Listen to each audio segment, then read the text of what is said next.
Susubukan natin yung cooling effect niya. Lipat ko lang. Okay, titigan yung mabuti guys. So, ayan magkukuling yan. Oh.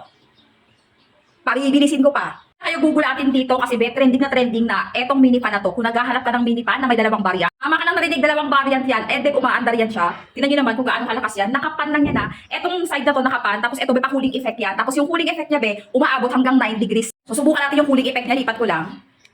Okay, titigan yung mabuti guys. So ayan magkukuling yan. Oh. Paribilisin ko pa. Okay. Oh. Tingnan yung mabuti yung cooling niya na. Wala na akong cut-cut, basta makikita mo na lang, oh. Nagpapawis ng paunti-unti. As in talagang nagpapawis na yan, oh.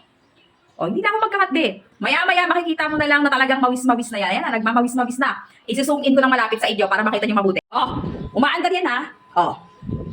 Diba? Ito pa yung pinakamalupit dyan. Legit, ha. Hanggang 9 degrees, be, abot yan. Cooling yan siya. Tapos ito, pwede siyang isabit sa bag mo. Oh. Sabit ko lang sa bag. Okay, yan, oh. Oh. Ito yung pinaka pwede mo isabit sa bag. At pwede mo siyang i-stand.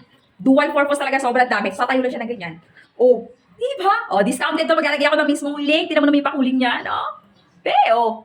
Oh, sobrang lamig talaga. Oh, diba? Kung talagang init na init ka na, idampi-dampi mo na yan sa face mo. Oh, kahit pa paano maiibsan yung init na nararamdaman mo. Oh, naka-discount sale yan siya.